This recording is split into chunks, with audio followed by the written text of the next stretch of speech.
ഉഹദ് പർവ്വതം എന്ന് പറയുന്നത് അള്ളാന്റെ റസൂലിന് ഒരുപാട് ഇഷ്ടമുണ്ടായിരുന്ന പർവ്വതമായിരുന്നു ഉഹദ്. ഉഹദോളം പ്രവാചകൻ സ്നേഹിച്ച മറ്റൊരു പർവ്വതമില്ല. എത്രത്തോളം എന്ന് ചോദിച്ചാൽ നബി സല്ലല്ലാഹു അലൈഹി വസല്ലമ ചിലപ്പോൾ ഉഹദ് മലയുടെ മുകളിലൊക്കെ കയറി നിൽക്കുമായിരുന്നു. ഉഹദ് മലന്റെ മുകളിലൊക്കെ നബി കയറും. ഇന്നിപ്പോ അതിന്റെ മുകളിലൊക്കെ വളരെ അപൂർവം ആൾക്കാരൊക്കെ കയറുള്ളൂ. അങ്ങനെ അതിന്റെ മുകളിൽ കേരളത്തിൽ എളുപ്പമുള്ള കാര്യമൊന്നുമല്ല. അപ്പൊ റസൂൽ അതിന്റെ മുകളിൽ കയറി. നബിയുടെ കൂടെ അബൂബക്കർ സിദ്ദീഖ് ഉണ്ടായിരുന്നു, ഉമർ റളിയല്ലാഹു ഉണ്ടായിരുന്നു, ഉസ്മാൻ റളിയല്ലാഹു ഉണ്ടായിരുന്ന ചരിത്രം. അപ്പൊ അവരൊക്കെ കൂടി അതിന്റെ മുകളിൽ കയറിയപ്പോ ഉഹദ് പർവ്വതം പ്രവാചകന്റെ കാൽ കീഴിൽ കടന്നിട്ട് ഇങ്ങനെ പറക്കാൻ തുടങ്ങിയതാണ്. സന്തോഷം കൊണ്ട് ഉഹദ് ഇങ്ങനെ പ്രകമ്പനം കൊണ്ടു. അപ്പൊ ആ ഒരു ഘട്ടത്തിൽ റസൂൽ ഉഹദിനോട് പറയുന്നുണ്ട്, ഉഹദെ അടങ്ങി നിൽക്ക്. നമ്മൾ മക്കളോടൊക്കെ പറയുന്ന പോലെ ഉസ്ബുത്തിയാ ഉഹദ്, ഇളകാതെ നിൽക്ക് ഉഹദെ എന്ന് റസൂൽ പറയുന്നുണ്ട്. നിന്റെ മുകളിലുള്ളത് ഒരു പ്രവാചകനും ഒരു സിദ്ദീഖും 2 രക്തസാക്ഷികളുമാണ്. മനസ്സിലാവുന്നുണ്ട് ആരൊക്കെ ഉദ്ദേശിക്കുന്നത്? ഒരു പ്രവാചകൻ, സിദ്ദീഖ്, 2 രക്തസാക്ഷികൾ. അപ്പൊ അതുകൊണ്ട് ഇളകാതെ നിൽക്കുക എന്ന് റസൂല് പറഞ്ഞപ്പോ നബിന്റെ വാക്ക് കേട്ട മാത്രയിൽ ഉഹദ് ഇളക്കം മാറ്റി അച്ചടക്കത്തോടെ നബിന്റെ കാൽ കീഴിൽ നിന്നതായിട്ടൊക്കെ ചരിത്രത്തിൽ കാണാൻ പറ്റും. അപ്പൊ അള്ളാന്റെ റസൂലിന് അങ്ങനെയൊക്കെ ഇഷ്ടപ്പെട്ട ഒരു പർവ്വതമാണ്. അപ്പൊ അതുകൊണ്ട് റസൂല് പലപ്പോഴും പറയുമായിരുന്നു, ഈ പർവ്വതം ഇങ്ങനെ കാണുമ്പോ ഇതിനെങ്ങനെ കൈവീശി അഭിവാദ്യം ചെയ്തുകൊണ്ട് പ്രവാചകൻ പറയും, ഇന്ന ഉഹദൻ ജബലുൻ യുഹിബ്ബുനാ വനുഹിബ്ബുഹു, നാം സ്നേഹിക്കുന്ന, നമ്മെ സ്നേഹിക്കുന്ന പർവ്വതമാണ് ഉഹദ് എന്ന് റസൂല് പറയുമായിരുന്നു. അപ്പൊ നബിക്ക് ഇതിനോട് വൈകാരികമായ ഭയങ്കര അടുപ്പുണ്ടായിരുന്നു. നബി പർവ്വതത്തെ കുറിച്ച് മറ്റൊരിക്കൽ പറഞ്ഞത് ഉഹദ് സ്വർഗത്തിലെ പർവ്വതമാണ് എന്ന് റസൂല് പറഞ്ഞു. അപ്പൊ അതൊക്കെ ഭയങ്കര സ്നേഹം കൂടുമ്പം റസൂല് പറയുന്ന ഒരു വാക്കാണ് സ്വർഗത്തിലെ പർവ്വതം എന്നൊക്കെ റസൂല് പറഞ്ഞു. ഏകദേശം 8 കിലോമീറ്റർ നീളുണ്ട് കേട്ടോ. 8 കിലോമീറ്റർ നീളുണ്ട്. ഇത് ഇവിടെ തുടങ്ങുന്നല്ല, ഇതിലൂടെ അങ്ങനെ പിന്നിലേക്ക് നീണ്ടു കിടക്കുന്നുണ്ട്. 8 കിലോമീറ്റർ നീളം. അതുപോലെ ചില സ്ഥലങ്ങളിലെങ്കിലും 2-2.5 കിലോമീറ്റർ വീതി. കിലോമീറ്ററാണ്. അപ്പൊ എത്ര വലിപ്പം ഉണ്ടാവും ആലോചിച്ച് നോക്കും.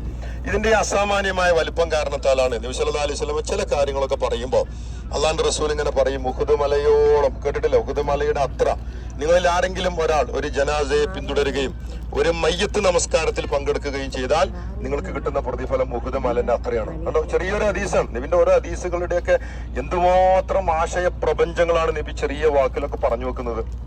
അപ്പോ മയ്യത്ത് നമസ്കാരത്തിന്റെ പ്രാധാന്യത്തെ കുറിച്ചൊന്നും പിന്നീട് 1 മണിക്കൂർ ക്ലാസ്സുകൾ കൊടുക്കേണ്ട ആവശ്യമൊന്നുമില്ല. മുഹമ്മദ് നബി ഒരൊറ്റ വാക്കിൽ ഒരു മയ്യത്ത് നമസ്കാരത്തിന് ഉഹദ് മലയുടെ അത്ര പ്രതിഫലം. അപ്പൊ അത് കേട്ടിട്ട് ഒരു സഹാബി ഞെട്ടിത്തരിച്ച്, ഈ സഹാബി ഹദീസ് കേട്ടിട്ട് പറയുന്നതിന്, പടച്ചവനെ എത്ര ഉഹദ് പർവ്വതങ്ങളാണ് ജീവിതത്തിൽ ഞാൻ ഒരു വിലയും കൽപ്പിക്കാതെ ഒഴിവാക്കിയിട്ടുള്ളത്. മനസ്സിലാവുന്നുണ്ടോ? എത്ര അത് കേട്ട ഒരു മനുഷ്യനും പിന്നെ മയ്യത്ത് നമസ്കാരം ഒഴിവാക്കൂല. അപ്പൊ അങ്ങനെയൊക്കെ റസൂല് ധാരാളം കാര്യങ്ങൾ ഉഹദ് മലയുമായി ബന്ധപ്പെടുത്തി പറഞ്ഞിട്ടുണ്ട്. പിന്നെ ആ കാണുന്ന കുന്നാണ് അമ്പെയ്ത്തുകാരുടെ കുന്ന്. റസൂല് 50ഓളം വരുന്ന അമ്പെയ്ത്തുകാരായ സഹാബാക്കളെ അതിന്റെ മുകളിലാണ് റസൂല് കയറ്റി നിർത്തിക്കുന്നത്.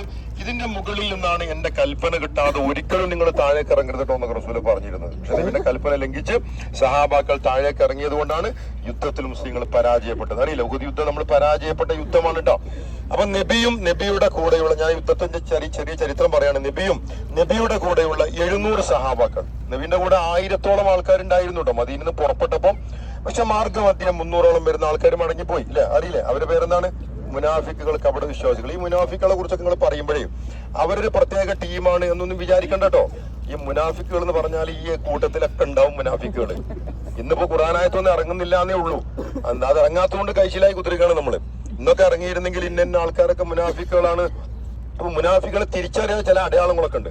ആ അടയാളങ്ങൾ നബിയും പറഞ്ഞിട്ടുണ്ട്. അതൊക്കെ നമ്മളിൽ ഉണ്ടെങ്കിൽ നമ്മളുടെ സ്ഥാനം എന്താണെന്നുള്ളതാണ്. അപ്പൊ ഏതായിരുന്നാലും 300ഓളം വരുന്ന കപട വിശ്വാസികൾ അവർ പിന്തിരിഞ്ഞു പോയി.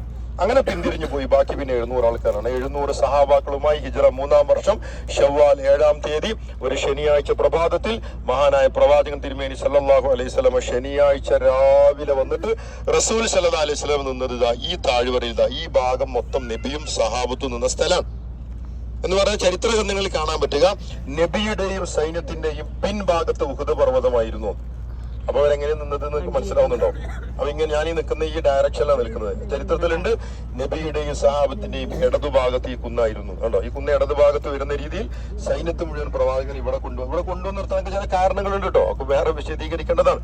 നബി ഇവിടെ നിൽക്കാനുള്ള കാരണം എന്താണെന്നറിയോ? നബി ഇവിടെ നിൽക്കുന്നത് കണ്ടിട്ട് അബൂ സുഫിയാന്റെ സംഘവും പറയുന്ന ഒരു വാക്കുണ്ട്, അള്ളാന്റെ റസൂല് മുഹമ്മദ് എത്ര നല്ല സ്ഥലമാണ് തെരഞ്ഞെടുത്തിട്ടുള്ളത്. നബിന്റെ തന്ത്രങ്ങൾ ആലോചിച്ച് ഞാൻ അന്തം മുട്ടു എന്നൊക്കെയാണ് അബൂ സുഫിയാനെ കുറിച്ച് പിന്നെ പറഞ്ഞത്. എന്താ സംഭവം എന്ന് വെച്ചാൽ, ഈ ഭാഗം യുദ്ധം ചെയ്യാൻ നബി ഈ ഭാഗം തെരഞ്ഞെടുത്തത് ശത്രുക്കൾ ആ ഭാഗത്താണ്. നമ്മുടെ ബസ്സൊക്കെ നിർത്തിയത് അവിടെയല്ലേ. അപ്പൊ ആ ഭാഗം, ഈ കൂടാരത്തിനപ്പുറത്ത് ആ ഭാഗം മുഴുവനും 3000-ഓളം വരുന്ന ഖുറൈശികൾ അവിടെ നിന്നത് കണ്ടപ്പോഴാണ് റസൂൽ ഇങ്ങനെ മദീന കിടക്കുന്നത് അവിടെയാണ് കേട്ടോ. മദീനയിൽ നിന്ന് റസൂൽ വന്നിട്ട് നബി സല്ലല്ലാഹു അലൈഹി വസല്ലം നേരെ ഈ ഭാഗത്ത് നബി സൈന്യത്തെ കൊണ്ടുവന്നു. ഇവിടെ കൊണ്ടുവരുത്താൻ കാരണം ഉഹദ് പർവ്വതം ഇവിടെ പിന്നിൽ നിൽക്കുന്നത് കാരണത്താലാണ്. ഇങ്ങനെ പിന്നിൽ ഈ പർവ്വതം ഇങ്ങനെ വഴി അടച്ചു നിൽക്കുന്നത് കാരണത്താലുള്ള സുഖം എന്താ നിങ്ങൾക്ക്? ഈ സുഖം എന്താന്ന് ചോദിച്ചാൽ ഇസ്ലാമിക സൈന്യം ഒരു ഘട്ടത്തിലും ഛിന്ന ഭിന്നമാവുകയോ ചെതറുകയോ ചെയ്യുകയില്ല എന്നതാണ്. ശത്രു സൈന്യം മുസ്ലിങ്ങളുടെ എത്ര കനത്ത ആക്രമണം നടത്തിയാലും ഇസ്ലാമിക സൈന്യം ഒരു പോയിന്റിൽ ഉറച്ചു നിൽക്കും എന്നതാണ്. ഇസ്ലാമിക സൈന്യം ചെതറി ഓടൂലാണ്, അങ്ങനെ പിന്തിരിഞ്ഞോടാൻ പറ്റില്ല. ഇവിടെ ഈ പർവ്വതല്ലേ. അപ്പൊ സൈന്യത്തിനെതിരെ എത്ര കനത്ത ആക്രമണം രൂപപ്പെട്ടാലും ഇസ്ലാമിക സൈന്യം ഒരു ബിന്ദുവിൽ കേന്ദ്രീകരിക്കപ്പെട്ട് നിൽക്കും എന്നതാണ്. ഇത് എന്തുകൊണ്ട് സംഭവിക്കുന്നു ചോദിച്ചാൽ മുസ്ലിം സൈന്യത്തിനൊക്കെ പിന്തിരിഞ്ഞോടാനൊന്നും കഴിയില്ല. അപ്പൊ അതുകൊണ്ട് എന്താ സംഭവിക്കുക എന്ന് ചോദിച്ചാൽ ഇസ്ലാമിക സൈന്യത്തെ പിളർത്താനോ ഛിന്ന ഭിന്നമാക്കാനോ കഴിയില്ല. ഒരു ഘട്ടത്തിൽ മുസ്ലിം സൈന്യം വിജയിക്കും എന്നതാണ്. അപ്പൊ നമ്മളൊക്കെ ആണെങ്കിൽ ആലോചിച്ച് ഇങ്ങനത്തെ സ്ഥലം തിരഞ്ഞെടുക്കും. ഇപ്പൊ നമ്മളൊക്കെ ആണെങ്കിൽ ഒരു യുദ്ധത്തിന് സ്ഥലമൊക്കെ തിരഞ്ഞെടുക്കുമ്പോൾ രക്ഷപ്പെടാൻ പറ്റാത്ത സ്ഥലം നല്ല തിരഞ്ഞെടുക്കുക. എനിക്ക് പലപ്പോഴും തോന്നാറുള്ളത് നമ്മളൊക്കെ ആണെങ്കിൽ ആദ്യം തന്നെ നോക്കുക ഓടാനുള്ള വഴിയായിരിക്കും. കാരണം അപ്പൊ നമ്മളെ എപ്പോഴോടൊക്കെ പറയും എന്തെങ്കിലും പ്രശ്നം കണ്ട് ജയിൽ ഓടിക്കൊണ്ട് ഞാൻ ഇതിലോട്ടാ, അപ്പുറത്ത് അവിടെ പോയി രക്ഷപ്പെടാൻ നല്ല സുഖമാണ്, അവിടെ പോയി വിളിച്ചാൽ ഒരു മനുഷ്യനും കാണൂല, ഇങ്ങനെയൊക്കെ പറഞ്ഞിട്ടൊക്കെ ആയിരിക്കും നമ്മൾ യുദ്ധം തുടങ്ങുക. അപ്പൊ അങ്ങനെ യുദ്ധം തുടങ്ങി എന്താ സംഭവിക്കാന്ന് വെച്ചാൽ തുടങ്ങി കുറച്ച് കഴിയുമ്പോഴേക്ക് എല്ലാവരും അവിടെ എത്തിയിട്ടുണ്ടാവും. നിങ്ങൾ നബിയുടെ യുദ്ധങ്ങളുടെ നബി യുദ്ധം നടത്തിയ മേഖലകൾ പരിശോധിച്ച് നോക്കൂ. നബി സല്ലല്ലാഹു അലൈഹി വസല്ലം ഇസ്ലാമിക സൈന്യത്തെ കൊണ്ടുവന്ന് നിർത്തി എവിടെയാന്ന് ചോദിച്ചാൽ രക്ഷപ്പെടാൻ പറ്റാത്ത ഒരു ഗ്യാപ്പിൽ കൊണ്ടുവന്ന് മുസ്ലിം സൈന്യത്തിൽ നിർത്തിയിട്ടുണ്ടാവും റസൂൽ സല്ലല്ലാഹു അലൈഹി വസല്ലം. എന്നിട്ട് യുദ്ധം നടക്കുക. അപ്പൊ അതുകൊണ്ട് എന്താ സംഭവിക്കാന്ന് ചോദിച്ചാൽ ഇസ്ലാമിക സൈന്യം ഒരിക്കലും പിന്തിരിഞ്ഞോടൂല എന്നാണ് അതിന്റെ അർത്ഥം. രണഭൂമിയിൽ മരണം വരെ പോരാടും എന്നുള്ളതാണ്. ഈ മരണം വരെ പോരാടാൻ ഒരു സൈന്യം തീരുമാനിച്ചു കഴിഞ്ഞാൽ സ്വാഭാവികമായും ആ സൈന്യം വിജയത്തിലേക്ക് വരുന്നതാണ് അതിന്റെ അർത്ഥം. അതാണ് അതിന്റെ രസാന്തരം എന്ന് പറയുന്നത്. അപ്പൊ അങ്ങനെ പ്രവാചകൻ ഈ ഭാഗം തെരഞ്ഞെടുത്തു. എന്നിട്ട് പിന്നെ യുദ്ധം തുടങ്ങാൻ നിൽക്കാണ്. മുസ്ലിങ്ങൾ 700, ശത്രുക്കൾ 3000. അപ്പൊ യുദ്ധം ആരംഭിക്കുന്നതിന് മുമ്പ് അള്ളാഹുവിന്റെ റസൂല് ഇസ്ലാമിക സൈന്യത്തിന്റെ ഇടതുഭാഗത്തായിട്ട് വരുന്ന ഈ കുന്നിന്റെ പേര് ജബൽ ഐനൈൻ എന്നായിരുന്നു അന്നത്തെ പേര് കേട്ടോ. അപ്പൊ ഈ കുന്ന് പ്രവാചകൻ പ്രത്യേകം ശ്രദ്ധിച്ചു. ഈ കുന്ന് ഒരു അപകടക്കെണിയായി മാറുമല്ലോ എന്ന് ദീർഘദർശിയായ പ്രവാചകൻ തിരുമേനി സല്ലല്ലാഹു അലൈഹി വസല്ലം പെട്ടെന്ന് മനസ്സിലാക്കി. അതാണ് കാര്യങ്ങൾ മുൻകൂട്ടി കാണാൻ പറ്റുക. ഇത് വഹിയിട്ടിട്ട് കാണുന്നതൊന്നല്ല, അന്തവും ബുദ്ധിയുള്ളവർക്ക് അത് പറ്റും. ഇതെന്താ സംഭവം എന്ന് എനിക്കറിയാം. കാരണം ഈ കുന്നിലൂടെ അപ്പുറത്ത് കൂടെ ചിലപ്പോൾ ശത്രുക്കൾ ആ കുന്ന് ചുറ്റി മുസ്ലിങ്ങളെ പിന്നിലൂടെ ആക്രമിക്കാൻ സാധ്യതയുണ്ട്. കാരണം അവരവിടെയാണ് നിൽക്കുന്നത്. മുസ്ലിങ്ങളൊക്കെ ഇവിടുന്നാണ് യുദ്ധം തുടങ്ങിക്കഴിഞ്ഞാൽ ഈ ഭാഗം ശ്രദ്ധിക്കാൻ കഴിയില്ല, നമ്മൾ ഇവിടെ യുദ്ധം ചെയ്യാം. അപ്പൊ ശത്രുക്കൾ ചിലപ്പോൾ മുസ്ലിങ്ങൾ അറിയാതെ ആ കുന്നിന് അപ്പുറത്ത് കൂടെ മുസ്ലിങ്ങളെ പിന്നിലൂടെ വന്ന് ആക്രമിക്കും. ഇങ്ങനെ ഒരു സാധ്യതയുണ്ട് എന്ന് റസൂൽ സല്ലല്ലാഹു അലൈഹി വസല്ലം മനസ്സിലാക്കി. റസൂൽ എന്ത് ചെയ്തു ചോദിച്ചാൽ ശത്രുക്കൾ അതിന്റെ പിന്നിലൂടെ വരാതിരിക്കാൻ വേണ്ടി യുദ്ധത്തിന്റെ ആ തുടക്കത്തിൽ തന്നെ, യുദ്ധം തുടങ്ങുന്നതിന് മുമ്പ് തന്നെ റസൂൽ ഇസ്ലാമിക സൈന്യത്തിൽ നിന്ന് 50ഓളം വരുന്ന അമ്പെയ്ത്തുകാരെ വേർതിരിച്ചെടുത്തു.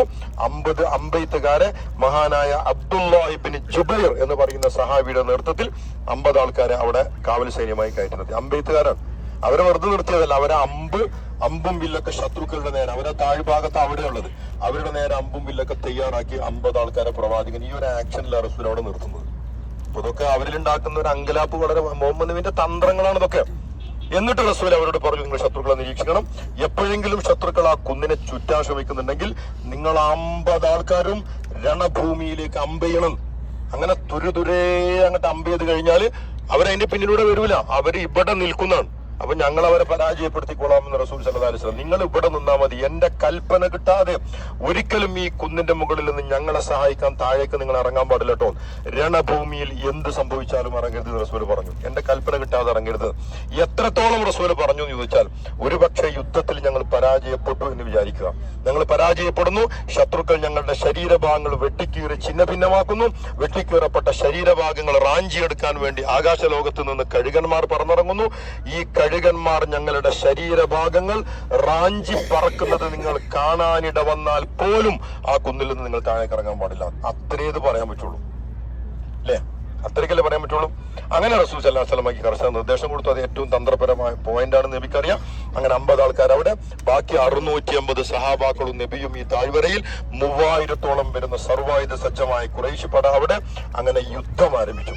ഈ 650 സഹാബാക്കൾ ശത്രുക്കളുടെ ഇടയിലേക്ക് ഇട്ടിച്ചിറങ്ങുകയും യുദ്ധം തുടരുകയും ചെയ്തു. അങ്ങനെ യുദ്ധം തുടങ്ങി കുറച്ചോളം മുന്നോട്ട് പോയപ്പോഴേക്കും ശത്രു സൈന്യം ഛിന്ന ഭിന്നമാകാൻ തുടങ്ങി, ചെതറാൻ തുടങ്ങി, ശത്രുക്കൾ പരാജയം മണക്കാൻ തുടങ്ങി. അങ്ങനെ ശത്രുസേന മുഴുവനും പരാജയപ്പെട്ട് മക്കയുടെ ദിശ എന്ന് പറയുന്നത് അതിൽ അങ്ങോട്ടാണ് അവർ വന്ന വഴി ആ ഭാഗത്തൂടെയാണ് മക്കാരെന്ന് കുറേശ്ശികളൊക്കെ വരുന്ന വഴി കേട്ടോ. അപ്പൊ അബൂ സുഫിയാനും സംഘവും ഒക്കെ പരാജയപ്പെട്ട് ഈ 3000-ഓളം വരുന്ന സൈന്യം മുഴുവനും പിന്നിലേക്ക് പരാജയപ്പെട്ട് ഓടാൻ തുടങ്ങി. അങ്ങനെ പരാജയപ്പെട്ട് ഓടുമ്പം ഇസ്ലാമിക സൈന്യം മുഴുവനായി മുന്നിലേക്ക് കയറി അവസാനത്തെ ആക്രമണം നടത്തുകയാണ്. കുറച്ചുകൂടി കഴിഞ്ഞപ്പോൾ എന്ത് സംഭവിച്ചു? ശത്രുക്കളിൽ ഭൂരിഭാഗം ആൾക്കാർ രണഭൂമി വിട്ട് ഓടി കഴിഞ്ഞിരിക്കുന്നു. അപ്പൊ മുസ്ലിങ്ങൾ പടപൊരുതി ഹംസാ റളിയല്ലാഹു അൻഹു മുസ്ലിങ്ങളൊക്കെ ശത്രുക്കളുടെ കൂടാരങ്ങൾ വരെ ചെന്നെത്തി എന്നാണ് ചരിത്രത്തിൽ കാണാൻ പറ്റുന്നത്. അവരുടെ കൂടാരങ്ങളൊക്കെ ഏറ്റവും പിന്നിലാണ്. ഈ കൂടാരങ്ങളിലേക്ക് അടക്കം ഇസ്ലാമിക സൈന്യം ഇടിച്ചു കയറുകയാണ്. അങ്ങനെ ശത്രുക്കളൊക്കെ പരാജയപ്പെട്ട് പിന്തിരിഞ്ഞോടി. ഈ ഒരു ഘട്ടത്തില് രണഭൂമിയിൽ ശത്രുക്കളുടെ സമ്പത്താകെ ചെതറി പരന്ന് കിടക്കുകയാണ്. ഇതാണ് ഗനീമത്ത് സ്വത്ത് എന്നാണ് പറയാം. ഈ സമ്പത്ത് സ്വാഭാവികമായും അന്നത്തെ നിയമപ്രകാരം മുസ്ലിങ്ങൾക്ക് അവകാശപ്പെട്ടതാണ്. ഈ ഗനീമത്ത് സ്വത്ത് മുസ്ലിങ്ങളെല്ലാം വാരി കൂട്ടിക്കൊണ്ടിരിക്കുകയാണ്. അങ്ങനെ വാരി കൂട്ടിക്കൊണ്ടിരിക്കുന്നത് ആര് കാണുന്നുണ്ട്? അതിന്റെ മുകളിൽ നിർത്തിയിരിക്കുന്ന 50ഓളം വരുന്ന സഹാബാക്കൾ. അവർക്ക് പ്രത്യേകിച്ച് ഒരു പണിയില്ല, അല്ലേ? എന്തൊരു പണിയുണ്ടോ? അവരതിന്റെ മുകളിൽ നിന്ന് ഇങ്ങനെ യുദ്ധത്തിന്റെ ഏറ്റവും നല്ല ദൃക്സാക്ഷികൾ യഥാർത്ഥത്തിൽ അവരാണ്. അവരിതെല്ലാം ഒരു ബാൽക്കണിയിൽ ഇരുന്ന് കാണുന്നത് പോലെ കാണാൻ. ശത്രുക്കൾ അതിന്റെ പിന്നിലൂടെ ഒരിക്കലും വരുന്നില്ല. അപ്പൊ ശത്രുക്കളൊക്കെ പിന്തിരിഞ്ഞോടുന്നതും മുസ്ലിങ്ങൾ ഗനീമത്തൊക്കെ വാരിക്കൂട്ടുന്നതൊക്കെ കണ്ടപ്പോ അവർക്ക് അവിടെ നിന്നിട്ട് അവർക്ക് ഉറപ്പ് കിട്ടണില്ല. കാരണം അവർക്ക് തോന്നി ഇനിയിപ്പോ അവിടെ നിൽക്കേണ്ട ആവശ്യമൊന്നുമില്ല, നമ്മൾ വിജയിച്ചു കഴിഞ്ഞിരിക്കുന്നു, ശത്രുക്കളൊക്കെ അതാ പിന്തിരിഞ്ഞോടുന്നു, ഇനി ഒരിക്കലും അവർ മടങ്ങി വരാനൊന്നും സാധ്യതയില്ല, നമുക്കും താഴെ കൂടിയിറങ്ങാം, നമുക്കും ഗനീമത്ത് സ്വത്തുക്കൾ ശേഖരിക്കാം എന്നൊക്കെ അവർക്ക് തോന്നുകയും അള്ളാഹുവിന്റെ റസൂലിന്റെ കൽപ്പനയുടെ ഗൗരവമൊക്കെ അവർ മറന്നിട്ട് ആ കുന്നിന്റെ മുകളിൽ നിന്ന് ഭൂരിഭാഗം ആൾക്കാർ രണഭൂമിയിലേക്ക് കൂടിയിറങ്ങുകയും അവരും മറ്റുള്ളവരെ പോലെ ഗനീമത്ത് സ്വത്തുക്കൾ ശേഖരിക്കുന്നതിൽ പങ്കാളികളായി തീരുകയും ചെയ്തു. അപ്പൊ ആ ഒരു ഘട്ടത്തിലാണ് പിന്തിരിഞ്ഞോടിക്കൊണ്ടിരിക്കുന്ന ശത്രുസേനയിൽ അന്ന് ഉണ്ടായിരുന്ന, എന്നാൽ പിൽക്കാലത്ത് അള്ളാഹുവിന്റെ ദീനിന്റെ മാർഗത്തിലേക്ക് കടന്നു വരികയും ഇസ്ലാമിനെ സകല യുദ്ധങ്ങളിലും വിജയിപ്പിച്ചെടുക്കുകയും ചെയ്ത ലോക ചരിത്രം കണ്ട എക്കാലത്തെയും പ്രതിഭാധനനായ സൈന്യാധിപൻ ആരാണ്? മഹാനായ ഖാലിദ് വലീദ് റളിയല്ലാഹു അൻഹു. ഖാലിദ് അപാര തന്ത്രങ്ങളുടെ രാജകുമാരനാണ് ഖാലിദ്. ഈ ഖാലിദ് റളിയല്ലാഹു ശത്രുക്കളുടെ നേതാവാണെന്ന്. അന്ന് ഇസ്ലാമിൽ പെട്ടിട്ടില്ല, മുസ്ലിം ആയിട്ടില്ല. ഖാലിദ് റളിയല്ലാഹു ഒക്കെ പരാജയപ്പെട്ട് പിന്തിരിഞ്ഞോടുമ്പോഴാണ് തന്ത്രശാലിയായ ഖാലിദ് ഒരു നിമിഷം ആ പരാജയത്തിൽ നിന്ന് പിന്തിരിഞ്ഞ് അദ്ദേഹം ഈ കുന്നിലേക്ക് നോക്കി. അതാണ് ഖാലിദ് എന്ന് പറയുന്നത്. പരാജയത്തിന്റെ ആഴക്കടലുകളിൽ നിന്ന് ഒരു സൈന്യത്തെ എങ്ങനെയാണ് വിജയത്തിലേക്ക് മടക്കിയെടുക്കേണ്ടത് എന്ന് ലോക ചരിത്രത്തിൽ ഈ കല പരിചയമുള്ള ഒരൊറ്റ സൈന്യാധിപൻ മാത്രമേ ഉള്ളൂ. അതാണ് ഖാലിദ് വലീദ് റളിയല്ലാഹു അൻഹു. അദ്ദേഹത്തെ പിന്നീട് ചരിത്രത്തിൽ അദ്ദേഹം നടത്തിയ യുദ്ധങ്ങളൊക്കെ പരിശോധിച്ചാൽ നമുക്ക് മനസ്സിലാക്കാൻ പറ്റും. റസൂൽ അള്ളാഹുവിന്റെ പടവാളാണ് ഖാലിദ് എന്ന് പറഞ്ഞത്. ആ അതുപോലുള്ള ഒരു സൈന്യാധിപന് ലോകത്ത് ഒരു മാതാവും ഗർഭം ധരിച്ചിട്ടില്ല എന്ന് അബൂബക്കർ സിദ്ദീഖ് റളിയല്ലാഹു അൻഹു ഖാലിദിനെ കുറിച്ചൊക്കെ പറയുമായിരുന്നു. ഇങ്ങനത്തെ ഒരു മനുഷ്യനെ ലോകത്ത് ഒരാളും പ്രസവിച്ചിട്ടില്ല. അമ്മാതിരി പ്രതിഭയാണ്. ഈ പ്രതിഭയായ ഖാലിദ് അന്ന് ശത്രുക്കളുടെ നേതാവാണ്. അദ്ദേഹം ഓടിക്കൊണ്ടിരിക്കുകയാണ്. അതിനിടയിൽ ഈ കുന്നിലേക്ക് അദ്ദേഹം നോക്കി. ഈ കുന്നിൽ നിന്ന് ആൾക്കാർ താഴേക്ക് ഇറങ്ങിയത് കണ്ടു. ഇത് കണ്ടതോടുകൂടി കൂടെയുള്ള 200ഓളം വരുന്ന കുതിരപ്പടയെ ഒരു ഭാഗത്ത് പിടിച്ചു നിർത്തി. ആ കുതിരപ്പടയുമായി ഖാലിദിന്റെ സൈന്യം ഒരു കൊടുങ്കാറ്റ് പോലെ ഇസ്ലാമിക സൈന്യത്തിന്റെ പിൻഭാഗത്തേക്ക് അതിലാണ് വന്നു എന്നാണ്. ഇത് മുസ്ലിങ്ങൾ അറിയുന്നില്ല. അവര് ഗനീമത്ത് വാരിക്കൂട്ടുന്ന സന്തോഷങ്ങളിലും ബഹളങ്ങളിലുമാണ്. ഈ ഘട്ടത്തിലാണ് ശത്രുക്കൾ പിന്നിലൂടെ കടന്നു വന്ന് ഇവിടുന്ന അടുത്ത ആക്രമണം ഇസ്ലാമിക സൈന്യത്തിനെതിരെ. മുസ്ലിങ്ങളാകെ ഞെട്ടിപ്പോയി. അവർ തിരിഞ്ഞു നോക്കുമ്പോൾ പിന്നിൽ ആ ശത്രുക്കൾ വന്നു നിൽക്കുന്നു. ഇതോടുകൂടി കയ്യിലുള്ള ഗനീമത്തൊക്കെ വലിച്ചെറിഞ്ഞ് കിട്ടാവുന്ന ആയുധങ്ങളൊക്കെ സഹാബാക്കളെല്ലാം തപ്പിപ്പിടിച്ചെടുത്തിട്ട് സഹാബാക്കളെല്ലാം തിരിഞ്ഞു നിന്നിട്ട് പിന്നെ ഇങ്ങോട്ടായി യുദ്ധം. അതുവരെ യുദ്ധത്തിന്റെ ഡയറക്ഷൻ തന്നെ മാറിപ്പോയി. അങ്ങോട്ട് തിരിഞ്ഞ് യുദ്ധം ചെയ്തിരുന്ന സഹാബാക്കളെല്ലാവരും പിന്നെ ഇങ്ങോട്ട് തിരിഞ്ഞ് ഇതാ ശത്രുക്കൾ പിന്നിൽ വന്നിരിക്കുന്നു എന്നും പറഞ്ഞ് എല്ലാവരുമാണ് ഇങ്ങോട്ട് യുദ്ധം ചെയ്യാൻ തുടങ്ങി. അപ്പൊ ഇങ്ങോട്ട് യുദ്ധം ചെയ്യാൻ തുടങ്ങിയോടുകൂടി പിന്തിരിഞ്ഞോടിക്കൊണ്ടിരിക്കുന്ന ബാക്കിയുള്ള ഖുറൈശികൾ അവർ 3000 ആളുകളുണ്ട്. അബൂ സുഫിയാൻ അതിനേക്കാളും വലിയ തന്ത്രജ്ഞനാണ്. അബൂ സുഫിയാൻ ഓട്ടം നിർത്തി അബൂ സുഫിയാനും സൈന്യവും തിരിഞ്ഞു നോക്കുമ്പോൾ അബൂ സുഫിയാൻ കാണുന്ന കാഴ്ച മുസ്ലിം സൈന്യം മുഴുവനായി തിരിഞ്ഞു നിന്ന് ഇങ്ങോട്ട് യുദ്ധം ചെയ്തുകൊണ്ടിരിക്കുന്നതാണ്. ഇത് കണ്ടതോടുകൂടി അബൂ സുഫിയാൻ കൂടെയുള്ള സൈന്യത്തെ മുഴുവനും ക്രമീകരിച്ചു. ആ മഹാസൈന്യവുമായി വീണ്ടും രണഭൂമിയിലേക്ക് മടങ്ങി വന്നു. എന്നിട്ട് അവിടെ നിന്ന് ഇസ്ലാമിക സൈന്യത്തെ ഇങ്ങോട്ട് ആക്രമിക്കാൻ തുടങ്ങി. പഴയതുപോലെ ഇപ്പൊ രണ്ട് ദിശയിൽ നിന്നാണ് ആക്രമണം. മുസ്ലിങ്ങൾ ഇങ്ങോട്ട് യുദ്ധം ചെയ്യുമ്പോൾ ഇതാ പിന്നിൽ നിന്ന് ആക്രമണം കനത്തു. അതോടുകൂടി മുസ്ലിങ്ങളൊക്കെ തിരിഞ്ഞ് അങ്ങോട്ട് യുദ്ധം ചെയ്യുമ്പോൾ പിന്നിൽ നിന്ന് ഖാലിദിന്റെ ആക്രമണം. ഇങ്ങനെ 4 പാട് നിന്ന് എവിടുന്നാണ് ആക്രമണം വരുന്നത് എന്നൊരു കൊടുത്തല്ല. അങ്ങനെ ഇസ്ലാമിക സൈന്യം വിജയരഥത്തെ തൊടാൻ നിന്നിരുന്ന ഇസ്ലാമിക സൈന്യം പരാജയത്തിലേക്ക് പതിയെ പരാജയത്തിലേക്ക് വീഴാൻ തുടങ്ങി. ഒരുപാട് സഹാബാക്കൾ തലങ്ങും വിലങ്ങും രക്തസാക്ഷികളായി വീണുകൊണ്ടിരുന്നു. ഒരു ഘട്ടത്തിൽ ശത്രു സൈന്യം ഇസ്ലാമിക സൈന്യത്തെ ഇങ്ങനെ അങ്ങോട്ട് വളഞ്ഞു നിന്നു എന്നാണ്. പിന്നെ യുദ്ധം ചെയ്ത് വിജയിക്കാനൊന്നും കഴിയില്ല. പിന്നെ കനത്ത പോരാട്ടത്തിൽ ഓരോരുത്തരും മരിച്ചു വീണുകൊണ്ടിരുന്നു. എന്തിനധികം മഹാനായ പ്രവാചകൻ തിരുമേനി സല്ലല്ലാഹു അലൈഹി വസല്ലമക്ക് സാരമായ പരിക്ക് പറ്റി. അള്ളാഹുവിന്റെ പ്രവാചകനെ സംരക്ഷിക്കാൻ, പ്രവാചകനെ നോക്കാൻ രണഭൂമിയിൽ ആരുമില്ലാത്ത അവസ്ഥ കടന്നു വന്നു എന്നതാണ്. കാരണം ഏത് ഘട്ടത്തിലും നബിയുടെ കൂടെ, നബിക്ക് പരിക്കേൽക്കാതിരിക്കാൻ ഒരു സൈന്യം നബിന്റെ കൂടെ ഉണ്ടാവും. ഈ സൈന്യമൊക്കെ തകർന്ന് തരിപ്പണമായി, ഈ വലയമൊക്കെ പൊട്ടിപ്പോയി. ഈ ഒരു ഘട്ടത്തിലാണ് അള്ളാഹിന്റെ പ്രവാചകൻ ശത്രുക്കളുടെ ഇടയിൽ പെട്ടുപോകുന്നത്. ആ ഒരു ഘട്ടത്തിൽ നബിക്ക് മരണസമാനമായ പരിക്ക് പ്രവാചകനെ ഏൽപ്പിച്ചു ശത്രുക്കൾ. ഒരു വലിയ കല്ലെടുത്തിട്ട് ഒരു ഖുറൈശി നബിയെ എറിഞ്ഞു എന്നാണ്. നബിനെ വീഴ്ത്താൻ വേണ്ടിയിട്ട് നബി യുദ്ധം ചെയ്തുകൊണ്ടിരിക്കാൻ ഈ വലിയ കല്ല് വന്നിട്ട് അള്ളാഹുവിന്റെ റസൂലിന്റെ മുഖത്ത് ആ കല്ല് വന്നടിക്കുകയും നബിയുടെ മുഖം തകരുകയും നബിയുടെ താഴെ നിരയിലെ അണപ്പല്ല് പൊട്ടി തെറിച്ചു പോവുകയും ചെയ്തു. കേട്ടിട്ടില്ല നബിന്റെ അണപ്പല്ല് തെറിച്ചതൊക്കെ? അണപ്പല്ല് തെറിക്കുക മാത്രമല്ല, നബിന്റെ ചുണ്ടൊക്കെ പൊട്ടിയിട്ടേ ചോര ഒഴുകാൻ തുടങ്ങി, പല്ലൊക്കെ തെറിച്ചു പോയി, മുഖം തകർന്നു പോയി. ശത്രുക്കൾ 4 പാടും പ്രവാചകനെതിരെ അമ്പെയ്യുന്നുണ്ട്. അതിൽ ഒരമ്പ് റസൂൽ സല്ലല്ലാഹു അലൈഹി വസല്ലമയുടെ വിശുദ്ധമായ കവിളിലേക്ക് ഒരു അമ്പ് വന്ന് തറച്ച് കയറി. എന്നിട്ട് റസൂൽ പടവെട്ടിക്കൊണ്ടിരിക്കണം.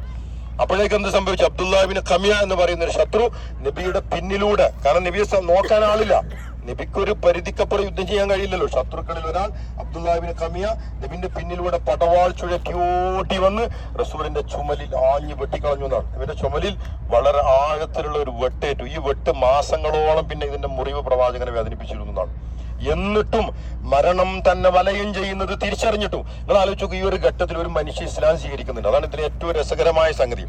ഈ പൊടിപാറുന്ന രണഭൂമിയിൽ അള്ളാഹുവിന്റെ പ്രവാചകൻ നിന്നിടത്ത് നിളകാതെ മരണം തന്റെ മുന്നിൽ വരുന്നത് അറിഞ്ഞിട്ടും റസൂൽ ഒരടി പിന്നിലേക്ക് വെക്കാതെ പ്രവാചകൻ പടവെട്ടിക്കൊണ്ടിരിക്കുകയാണ്. ഈ ഒരു ഘട്ടത്തിൽ നബിക്കെതിരെ യുദ്ധം ചെയ്യാൻ വേണ്ടി വന്നൊരു മനുഷ്യനുണ്ട്. ശത്രുക്കളുടെ കൂട്ടത്തിൽപ്പെട്ട ഒരാള് നബിക്കെതിരെ യുദ്ധം ചെയ്യാൻ വന്നതാണ്. പക്ഷെ മുഹമ്മദ് നബിയുടെ ഈ ധൈര്യത്തിന് മുന്നിൽ പകച്ചു നിന്നിട്ട് അയാൾ ഇസ്ലാം സ്വീകരിക്കുന്നുണ്ട്. ഈ ഒരു ഘട്ടത്തിൽ ആ ഒരു ഘട്ടത്തിൽ ഒരാൾ ഇങ്ങനെ ഇസ്ലാമക്ക് എപ്പോഴാ മനുഷ്യന്മാര് ദീനുൽ ഇസ്ലാമക്ക് വരാന്ന് ആർക്കും പറയാൻ പറ്റില്ല കേട്ടോ. ഹദീസുകളിലത് റജുലും മുഖന്നവൻ ബിൽ ഹദീദ്, ആയുധധാരിയായ മുശ്രിക്കായ മനുഷ്യൻ നബിയെ കണ്ടു. എന്നിട്ട് അയാൾ ഓടി വന്ന് നബിനെ സഹായിക്കാൻ വേണ്ടി വരികയാണ്. അയാൾ ഓടി വന്നിട്ട് നബിയോട് ചോദിച്ചു, യാ റസൂലല്ലാഹ്, അയാൾക്ക് ഇസ്ലാം ബോധ്യപ്പെടാൻ, യാ റസൂലല്ലാഹ് ഔസ്ലിം അം മുഖാത്തിൽന, നബിയെ ഞാൻ എന്ത് ചെയ്യണം? ഞാൻ ഇസ്ലാം സ്വീകരിക്കണോ അതോ ഞാൻ യുദ്ധം ചെയ്യണോ? എന്താണ് നിങ്ങൾക്ക് വേണ്ടി ഞാൻ ചെയ്യേണ്ടത്? ഇസ്ലാം സ്വീകരിക്കാൻ ഷഹാദത്ത് കലിമ ചൊല്ലാനൊരു സമയം വേണ്ടല്ലോ. അപ്പൊ ഞാൻ ഷഹാദത്ത് കലിമ ചൊല്ലാൻ നിൽക്കണോ, ഞാൻ യുദ്ധം ചെയ്യണം, എന്തെങ്ങൾക്ക് വേണ്ടി ഞാൻ ചെയ്യേണ്ടത്? അപ്പൊ ആ ഒരു ഘട്ടത്തിലാണ് റസൂൽ പറഞ്ഞത്, അസ്ലിം സുമ്മക്കാത്തിൽ, ഇസ്ലാം പ്രഖ്യാപിച്ചോളൂ, യുദ്ധം ചെയ്തോളൂ, വേറൊന്നും ആലോചിക്കണ്ട, ഇസ്ലാം പ്രഖ്യാപിച്ച് കൂടെ നിന്ന് പോരാടിക്കോ. അങ്ങനെ ഈ മനുഷ്യൻ അശ്ഹദു അല്ലാ ഇലാഹ ഇല്ലല്ലാഹ് വ അശ്ഹദു അന്ന മുഹമ്മദ് റസൂലുള്ളാഹ് എന്ന് പറഞ്ഞിട്ട് പിന്നെ നബിയുടെ കൂടെ നിന്ന് ശത്രുക്കൾക്കെതിരിലാണ് പടവെട്ടുന്നത്. അങ്ങനെ യുദ്ധമൊക്കെ കഴിഞ്ഞിട്ട് റസൂൽ നോക്കുന്നുണ്ട് ഇയാൾ എവിടെ പോയി. അങ്ങനെ നോക്കുമ്പോഴേ 70 സഹാബാക്കളുടെ കൂട്ടത്തിൽ ഈ മനുഷ്യൻ ഇങ്ങനെ വീണ് കിടന്ന് രക്തസാക്ഷിയായി കിടക്കുന്ന റസൂൽ കണ്ടു. അപ്പൊ ആ ഒരു ഘട്ടത്തില് ആ മനുഷ്യനെ നോക്കി റസൂൽ പറഞ്ഞൊരു വാക്കുണ്ട്. ആ വാക്ക് ഇങ്ങനെയായിരുന്നു, അമില ഖലീല വ ഉജ്റ കസീറ. ഇമാം ബുഖാരി ഉദ്ധരിക്കുന്നുണ്ട്, വളരെ കുറച്ച് പ്രവർത്തനം. കാര്യം നമ്മളെ പോലെ നിസ്കരിച്ചു നോമ്പോക്കും ഉംറ ചെയ്യുന്നു ചെയ്തിട്ടില്ല ഈ മനുഷ്യൻ. എത്ര കുറച്ച് പ്രവർത്തനം, ഒരു വട്ടം പോലും അള്ളാഹ്ക്ക് സുജൂദ് ചെയ്യാതെ സ്വർഗത്ത് പോയ മനുഷ്യനാണിത്. അമില ഖലീല വ ഉജ്റ കസീറ, ഇത്തിരി പ്രവർത്തനം, പക്ഷേ വമ്പിച്ച പ്രതിഫലം ആ മനുഷ്യൻ നേടിയെടുത്തു എന്ന് റസൂൽ സല്ലല്ലാഹു അലൈഹി വസല്ലം പറഞ്ഞു വെക്കേണ്ടി കാണാൻ പറ്റും. ഞാൻ പറയുന്നത് റസൂൽ സല്ലല്ലാഹു ആക്രമണം കനത്തു. ആ ഒരു ഘട്ടത്തിലാണ് ശത്രുക്കൾ കുഴിച്ചു വെച്ച ഒരു കള്ളക്കുഴി എന്ന് പറഞ്ഞാൽ അറിയില്ലേ, ചതിക്കുഴി. ഇവിടെ പല ഭാഗങ്ങളിൽ ശത്രുക്കൾ നേരത്തെ വന്നിട്ട് കുഴികൾ ഉണ്ടാക്കി വെച്ചിരുന്നു. ഇതൊക്കെ യുദ്ധതന്ത്രങ്ങളാണ്, ചതിക്കുഴികൾ ഉണ്ടാക്കി വെക്കുക. അപ്പൊ അവർക്കറിയാം ഏത് ഭാഗത്തേക്ക് കുഴിയുള്ളത്. പക്ഷെ മുസ്ലിങ്ങൾക്ക് അറിയില്ല എവിടേക്ക് കുഴി ഇവര് നേരത്തെ കുത്തി വെച്ചിട്ടുള്ളത്, കാരണം ഇവര് നേരത്തെ ഇവിടെ വന്നിട്ടുണ്ട്. അപ്പൊ അങ്ങനെയുള്ള അബൂ ആമിർ എന്ന് പറയുന്ന ഒരു ശത്രു തയ്യാറാക്കിയിരുന്ന കള്ളക്കുഴി, ചതിക്കുഴിയിലേക്ക് തന്ത്രപരമായി ഈ അബൂ ആമിർ എന്ന് പറയുന്ന മനുഷ്യൻ തലേന്ന് രാത്രി ഇവിടെ പലയിടത്തും കുഴി കുത്തിയപ്പോൾ തന്നെ അയാൾ പറഞ്ഞിരുന്നു, ഇതിലേതെങ്കിലും ഒരു കുഴിയിലേക്ക് മുഹമ്മദിനെ ഞാൻ കൊണ്ടുവരും, ഞാൻ വീഴ്ത്തും ഏതെങ്കിലും ഒരു കുഴിയിൽ മുഹമ്മദിനെ, അങ്ങനെയൊക്കെ പറഞ്ഞുണ്ടാക്കിയ കുഴിയാണ്. അവര് വലിയ തന്ത്രജ്ഞന്മാരാണ്. ഈ കുഴിയിലേക്ക് അവർ തന്ത്രപരമായി നബിനെ അടുപ്പിച്ചുകൊണ്ടിരുന്നു എന്നാണ്. അപ്പൊ നബിക്കറിയില്ല അവിടെ കുഴിയുണ്ട്. ആ വലിയ കുഴിയിലേക്ക് അബദ്ധത്തിൽ കാല് തെന്നി റസൂൽ സല്ലല്ലാഹു അലൈഹി വസല്ലം വീണുപോയി. ആ വീഴ്ചയിൽ പ്രവാചകന്റെ കാൽമുട്ട് അതിന്റെ ഭിത്തിയിൽ ചെന്ന് ഇടിച്ചു. റസൂലിന്റെ കാൽമുട്ട് പൊട്ടി. തൽക്ഷണം പ്രവാചകൻ സല്ലല്ലാഹു അലൈഹി വസല്ലം ബോധരഹിതനായി പോവുകയും ചെയ്തു. അങ്ങനെ ബോധരഹിതനായി അള്ളാഹുവിന്റെ റസൂല് ആ കുഴിയിലേക്കാണ് വീണപ്പോഴാണ് ആളുകൾ വിചാരിച്ചത് നബി വധിക്കപ്പെട്ടു. കേട്ടില്ല നിങ്ങൾ? കുത്തില മുഹമ്മദുൻ കുത്തില മുഹമ്മദ്, അതാണ് മരണസമാനമായ പരിക്കെന്ന് പറയുന്നത്. മുഹമ്മദ് വധിക്കപ്പെട്ടു എന്ന് പറഞ്ഞ് രണഭൂമിയിലൂടെ ഖുറൈശികൾ പിന്നെ ഇതും പറഞ്ഞിട്ടാണ് പിന്നെ അവർ പടക്കം പൊട്ടിക്കുന്നത് പോലെ പറഞ്ഞു. അതോടുകൂടി മുസ്ലിങ്ങളുടെ പരാജയം അങ്ങേയറ്റമായി പോയിട്ടുണ്ട്. പക്ഷെ ഇങ്ങനെ റസൂൽ സല്ലല്ലാഹു അലൈഹി വസല്ലമക്ക് ശത്രുക്കൾ തീർത്ത ഈ മരണക്കെണിയിൽ നിന്ന് അള്ളാഹുവിന്റെ പ്രവാചകന് അസാമാന്യ ധീരതയോടുകൂടി രക്ഷിച്ചെടുക്കുന്നത് ഒരു അൻസാരി വനിതയാണ്. ആ വനിതയുടെ പേരാണ് ഉമ്മു അമ്മാറ റളിയല്ലാഹു അൻഹ. കേട്ടിക്കണം ഉമ്മു അമ്മാറ എന്ന് പറഞ്ഞ സഹാബി വനിതയെ കുറിച്ച്. ഉമ്മു അമ്മാറ നിങ്ങൾ വിചാരിക്കും എന്താ അവിടെ പെണ്ണുങ്ങളുടെ ജോലി എന്താ അവിടെ? പെണ്ണുങ്ങൾക്കും ഇസ്ലാമിക ചരിത്രത്തിൽ കുറെ ഉത്തരവാദിത്തങ്ങളുണ്ട് കേട്ടോ.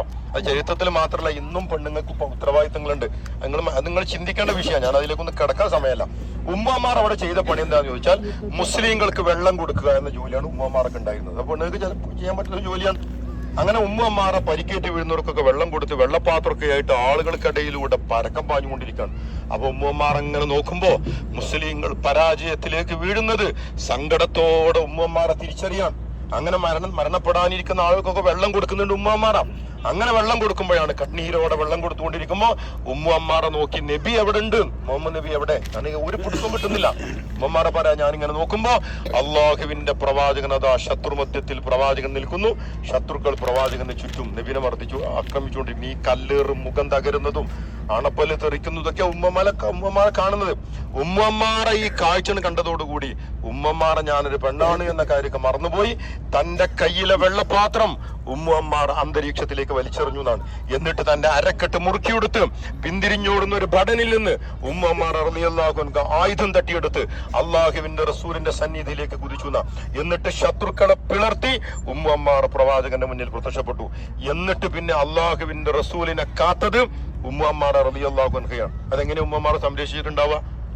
അത് ഉമ്മമാരെ സംരക്ഷിച്ചത് എങ്ങനെയാണെന്ന് നബി പറഞ്ഞിട്ടുണ്ട്. യുദ്ധം കഴിഞ്ഞിട്ട് റസൂലിന്റെ ഒരു മനോഹരമായ വാക്യമുണ്ട്. റസൂൽ പറഞ്ഞത് എങ്ങനെയാണ്? എല്ലാവരും കേൾക്കാം. ഞാൻ ശത്രുക്കളുടെ ഇടയിൽ പെട്ടു. എന്നെ സഹായിക്കാൻ നോക്കുമ്പോൾ ഒരു മനുഷ്യനും കാണുന്നില്ല. ഞാൻ ഒറ്റയ്ക്ക് ശത്രുക്കളുടെ ഇടയിലാണ്. ഈ ഘട്ടത്തിൽ ഞാൻ കാണുന്നത് ശത്രുവലയം ഭേദിച്ച് ഒരു പെണ്ണ് പടവാളുമായി എന്റെ മുന്നിൽ വന്നിരിക്കുന്നതാണ്. റസൂൽ പറഞ്ഞത് ഞാൻ മുന്നിലേക്ക് നോക്കുമ്പോൾ ഉമ്മമാരെ ഞാൻ കണ്ടു. മുന്നിലേക്ക് നോക്കുമ്പോൾ ഉമ്മമാരെ ഞാൻ കാണും, വലതുഭാഗത്തേക്ക് നോക്കുമ്പോൾ ഉമ്മമാരെ ഞാൻ കാണും, ഇടതുഭാഗത്തേക്ക് നോക്കുമ്പോൾ ഉമ്മമാരെ ഞാൻ കാണും. ചില ഘട്ടങ്ങളിൽ പരിഭ്രാന്തിയോടുകൂടി ഞാൻ പിന്നിലേക്ക് തിരിഞ്ഞു നോക്കും.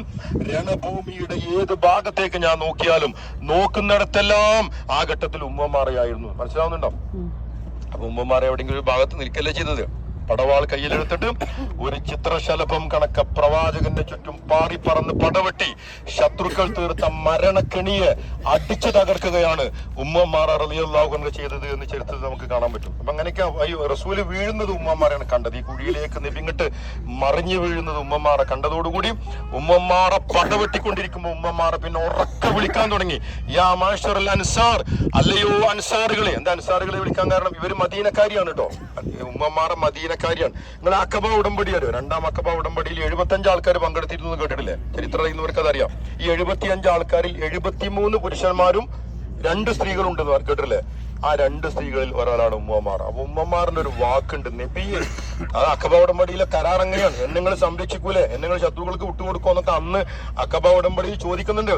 അന്ന് ആ 75ഓളം വരുന്ന അൻസാരികൾ എഴുന്നേറ്റ് പറഞ്ഞതാണ് നബിയെ, നിങ്ങളെ ഞങ്ങൾ പൊന്നുപോലെ നോക്കും.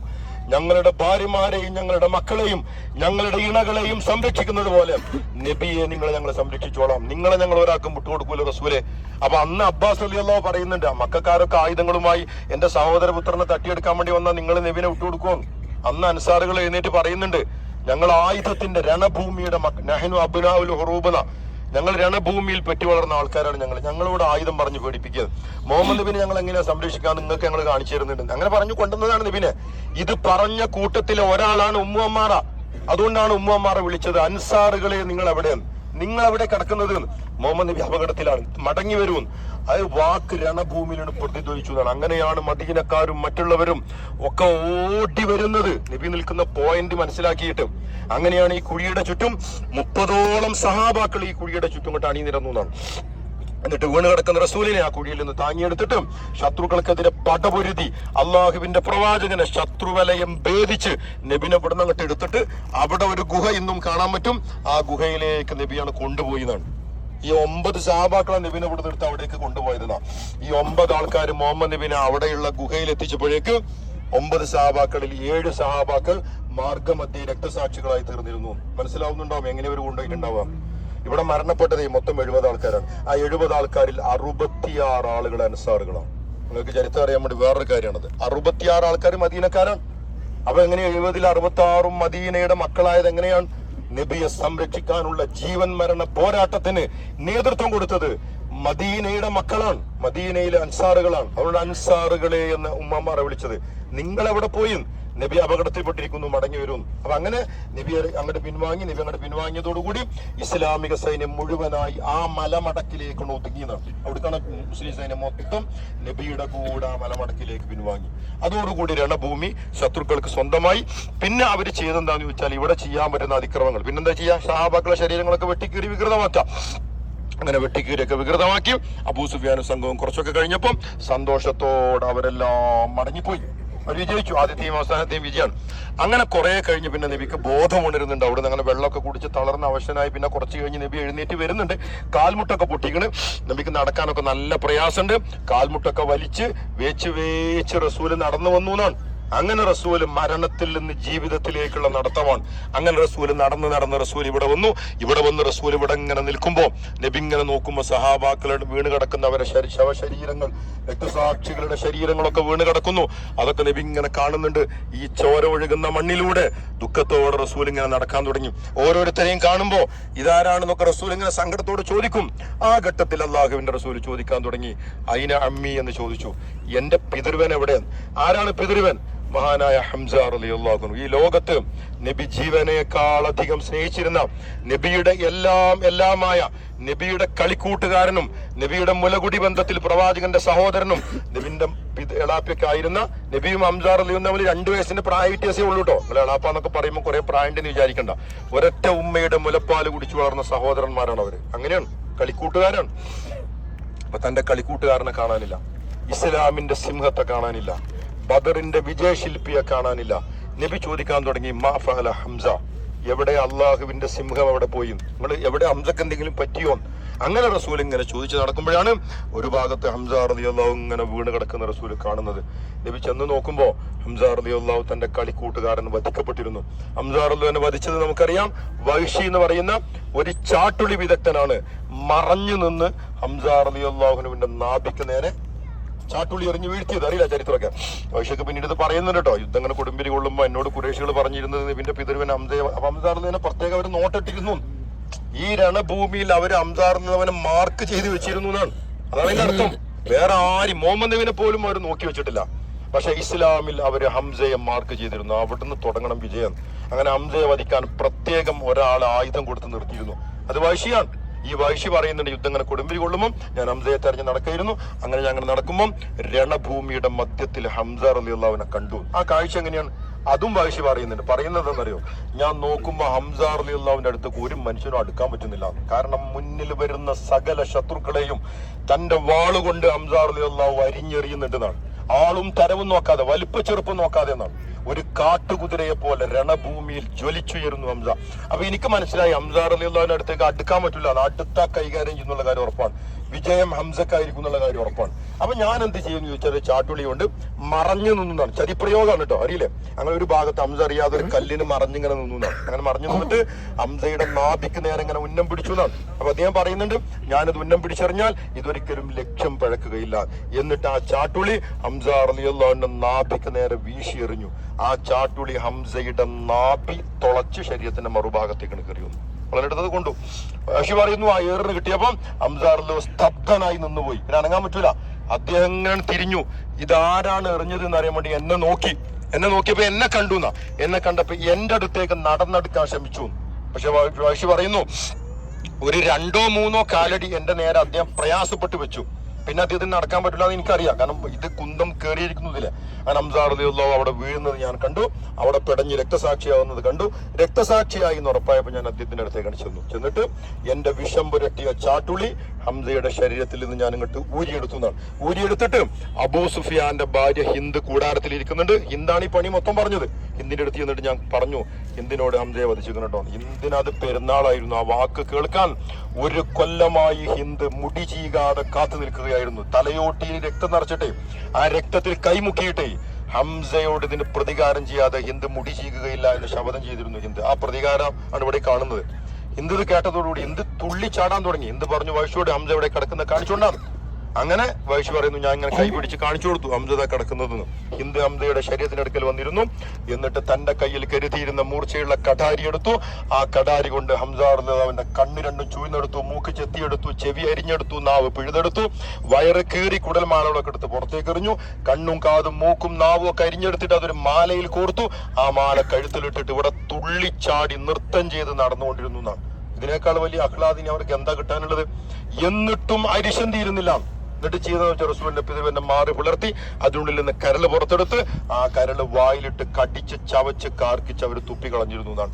എന്റെ പ്രിയപ്പെട്ടവര്, റസൂൽ സല്ലല്ലാഹു അലൈഹി വസല്ലം ഈ കാഴ്ചയാണ് കാണുന്നത്. തന്റെ കളിക്കൂട്ടുകാരൻ റസൂലിന്റെ പിതൃവൻ ഈ കോലത്തിൽ കണ്ണും കാതും മൂക്കൊന്നുമില്ലാതെ കുടൽമാലകളൊക്കെ പരിച്ചറിയപ്പെട്ട് ഇങ്ങനെ കിടക്കുന്ന ഒരു രംഗം. സഹാബാക്കൾ പറയാം, ആ കാഴ്ച കണ്ടതോടുകൂടി നബി ഒരൊറ്റ തവണ മാത്രമാണ് അങ്ങോട്ട് നോക്കിയത്.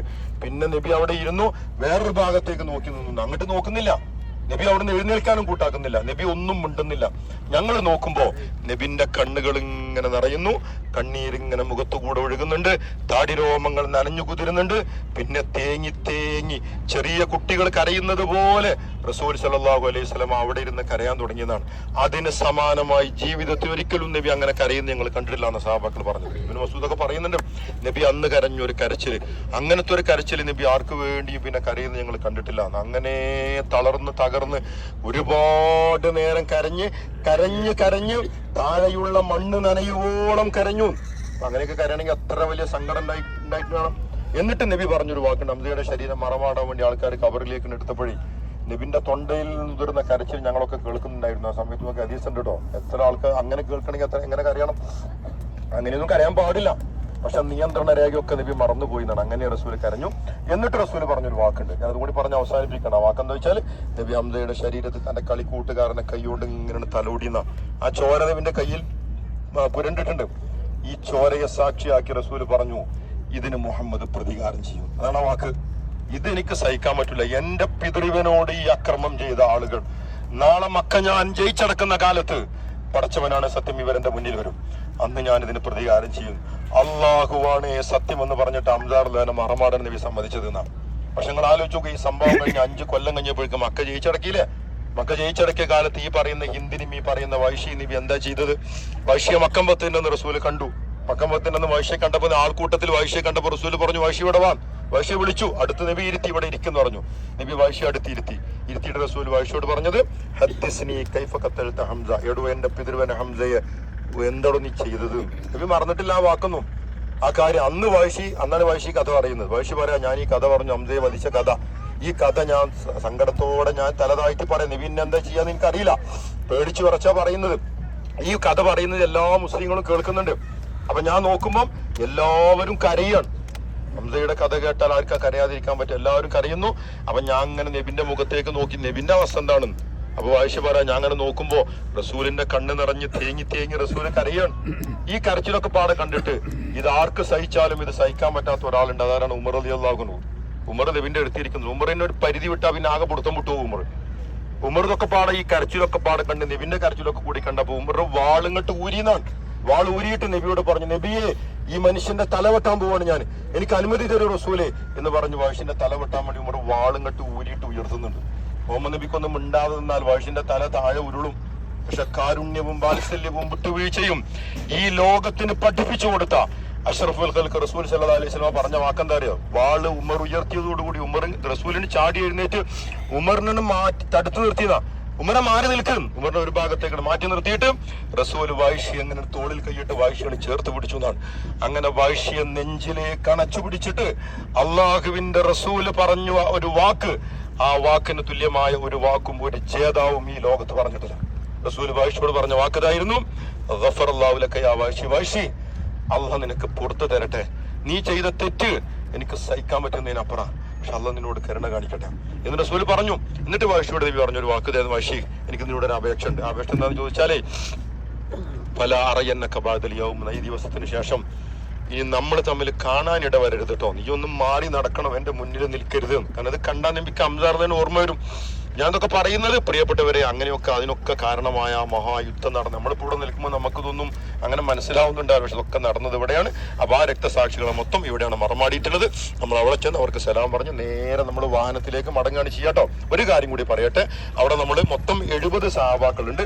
70-ൽ 67 ആൾക്കാർ ഇടതുഭാഗത്ത് വിശാലമായ വലിയ ഒരു തളത്തിനകത്താണ് കേട്ടോ, വലിയൊരു കുഴി എടുത്തിട്ട് 67 ആൾക്കാർ. പിന്നെ നമ്മൾ ഇവിടെ ചെന്ന ഈ മധ്യഭാഗത്ത് 2 കബർ കാണും. ആ 2 കബർ ഏതാണെന്ന് വെച്ചാൽ 3 സഹാബാക്കളുണ്ട്. 2 കബറിൽ 3 സഹാബാക്കൾ ഉണ്ടാണ്. ഒരു കബറിൽ 2 ആൾക്കാരും ഒരു കബറിൽ ഒരാളും, അങ്ങനെയാണ് കേട്ടോ. അപ്പൊ ഫസ്റ്റ് കാണുന്ന കബറിൽ ഹംസ റളിയല്ലാഹു കിടക്കുന്നുണ്ട്. ഇയാളുടെ കബർ നമ്മൾ ആദ്യം കാണാം. ഹംസ റളിയല്ലാഹുവിന്റെ അതേ കബറിൽ അബ്ദുല്ലാഹ് ഇബ്നു ജഹ്ഷ് എന്ന് പറയുന്ന ഒരു സഹാബി കൂടെ ഉണ്ടാവും. അതിന്റെ പെങ്ങളെ മകനാണ് കേട്ടോ. അപ്പൊ അമ്മാവനെയും മകനെയും ഒരൊറ്റ കബറിൽ. പിന്നെ തൊട്ട അപ്പുറത്തെ കബറിൽ ഒരു സഹാബി മാത്രമേ ഉള്ളൂ. ആ സഹാബിന്റെ കബറും കാണും, ഹംസ ചേർന്ന് കിടക്കുന്നുണ്ടാവും. ആ സഹാബിയാണ് മിസ്അബ് റളിയല്ലാഹു അൻഹു കേട്ടോ. മിസ്അബ് റളിയല്ലാഹുവിന്റെ ചരിത്രം നിങ്ങൾക്ക് അറിയില്ല.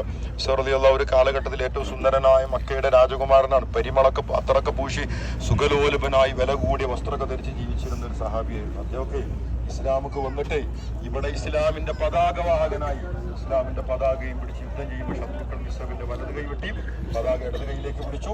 ഇടത് കൈ വെട്ടി പതാക നിലം തൊടാൻ സമ്മതിക്കാതെ മുറിക്കൈകൾ കൊണ്ട് പതാക നെഞ്ചിലേക്ക് മിസ്അബ് അണച്ചു പിടിച്ചു. അപ്പൊ ശത്രുക്കൾ നെഞ്ചിൽ കുന്തം കൊണ്ട് കുത്തി. മിസ്അബ് പതാകയും പിടിച്ച് കമഴ്ന്നടിച്ചുകൊണ്ട് രക്തസാക്ഷിയായി. പിന്നെ അദ്ദേഹത്തെ മറമാടാൻ വേണ്ടി ഖബർസ്ഥാനിലേക്ക് എടുക്കുമ്പോൾ അദ്ദേഹത്തിന്റെ ശരീരം മറക്കാൻ പൂർണ്ണ വലുപ്പമുള്ള ഒരു വസ്ത്രം പോലും ഉണ്ടായിരുന്നില്ല. അറിയില്ല, ഒരു ചെറിയ പുതപ്പ് തലഭാഗത്തേക്ക് വലിക്കുമ്പോൾ കാല് പുറത്ത്, കാൽഭാഗത്തേക്ക് വലിക്കുമ്പോൾ തല പുറത്ത്. എന്താ റസൂലെ ചെയ്യേണ്ടതെന്ന് ചോദിച്ചു. നബി പറഞ്ഞു, പുല്ല് വെട്ടിക്കൊണ്ടുവരാൻ. അങ്ങനെ സഹാബാക്കളൊക്കെ പോയിട്ട് വലിയ നീളത്തിലുള്ള പുല്ലൊക്കെ വെട്ടിക്കൊണ്ടുവന്നു. മിസ്അബ് ഇങ്ങനെ കിടക്കുകയാണ്. എന്താ ചെയ്യേണ്ടത് റസൂലെ? പുതപ്പ് തലഭാഗത്തേക്ക് വലിച്ചോളൂ, അപ്പൊ കാല് പുറത്ത് വരും. കാൽഭാഗത്തൊക്കെ മിസ്അബിന്റെ കാലൊക്കെ പുല്ലുകൊണ്ട് പൊതിഞ്ഞോളൂ എന്ന് റസൂൽ സല്ലല്ലാഹു അലൈഹി വസല്ലം. അങ്ങനെ പുല്ലും പുതപ്പുമായി മിസ്അബ് ഖബറിലേക്ക് മറയുന്നത് കണ്ണീരോടെ പ്രവാചകൻ നോക്കി നിന്നു. കണ്ണുനീർ ഉറ്റി വീണു. റസൂൽ മിസ്അബിനെ വിളിച്ചു, മിസ്അബേ, എടോ, മക്കയിൽ വെച്ച് ഞാൻ നിന്നെ കണ്ട ഒരു കാലമുണ്ടായിരുന്നു. അന്ന് നിന്നേക്കാൾ നല്ല വസ്ത്രം ധരിക്കുന്ന ഒരു മനുഷ്യനെയും ഈ ലോകത്ത് ഞാൻ കണ്ടിട്ടില്ല.